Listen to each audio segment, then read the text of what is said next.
Hi friend, welcome. অনেকে আমাকে comment বক্সে জানিয়েছো যে বৌদি উনানে রান্না করো, উনানে রান্না দেখতে চাই মাটির উনানে।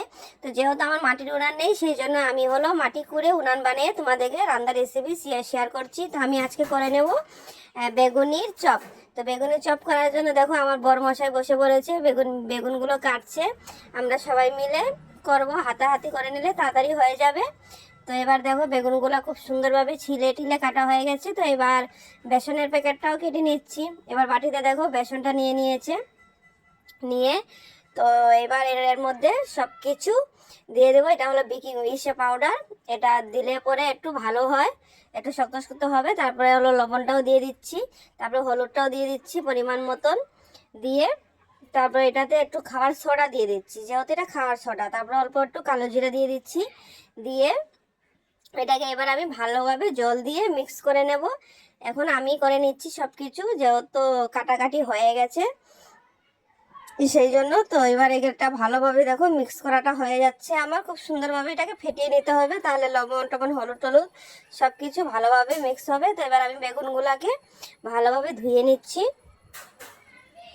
বেগুনের চপ খুবই পছন্দ সবাইরই, আমারও খুব পছন্দ। তো এবার দেখো কড়াইতে তেল দিয়ে দিয়েছি মাটির উনানে, দিয়ে এবার আমি তেল দেওয়ার পরে বেগুনিগুলো একটা একটাকে ছেড়ে দিচ্ছি কড়াইতে। যেহেতু আমি ছাড়ছি না, আমার বড় মশাই ছাড়ছে, আমার বড় মশাই করে নিচ্ছে। তো আমি পাশেই আছি, পাশের দিকে বলে বলে দিচ্ছি কিভাবে করতে হবে না করতে হবে।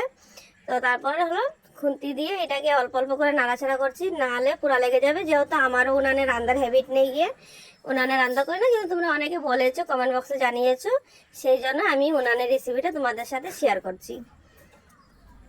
তো দেখো এইভাবে করে অল্প অল্প করে সম্পূর্ণগুলোকে ভেজে নেব। তার সাইডে সাইডে সেটে সেটে করে দিয়ে দিচ্ছি। এইভাবে ভাজলে পরে তেলটা খুবই একটু কম লাগবে। আমার তো প্রত্যেকটা রেসিপি তোমরা জানো আমি তেলটা খুবই কম ব্যবহার করি।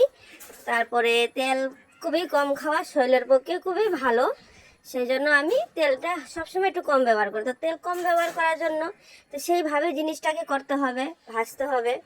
একসাথে সব দিয়ে দিলে তো হবে না। তো দেখো এইভাবে করে হালকা হালকা আঁচের মধ্যে এইভাবে হালকা হালকাভাবে ভেজে নিচ্ছি সম্পূর্ণগুলোকে। ভেজে নিয়ে তারপর এটাকে আমি নামিয়ে নেব।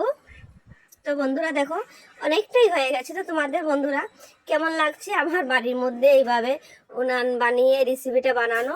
তোমাদের কি ভালো লাগছে? তোমাদের আশা করে যে তোমাদের কথাটা রেখে পেরেছি। আর পরবর্তীতে আমি আশা করব একটা মাটির উনান খুব সুন্দরভাবে বানিয়ে প্রত্যেকটা রেসিপি তোমাদের সাথে মাটির উনানে শেয়ার করার জন্য। তো সম্পূর্ণটা তো ভাজা কমপ্লিট হয় নাই, সেই জন্য আবারও দিতে হচ্ছে। তো একসাথে তো সম্পূর্ণ বেগুনি ভাজা যায় না, তো সেই জন্য অল্প অল্প করে ভাজা হচ্ছে।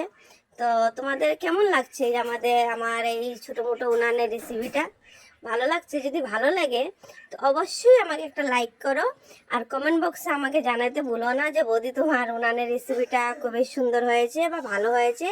যদি খারাপ লেগে থাকে তাও কমেন্ট বক্সে জানাইও, আর ভালো লাগলেও কমেন্ট বক্সে জানাইও। একটা শেয়ার দিয়ে করো, একটা লাইক করো। আর তোমরা সবাই এইভাবে আমার পাশে থেকো, তাহলে তোমাদের জন্য আবারও আমি এরকম নতুন নতুন বিভিন্ন ধরনের রেসিপি নিয়ে চলে আসবো পাগলি ব্লকে।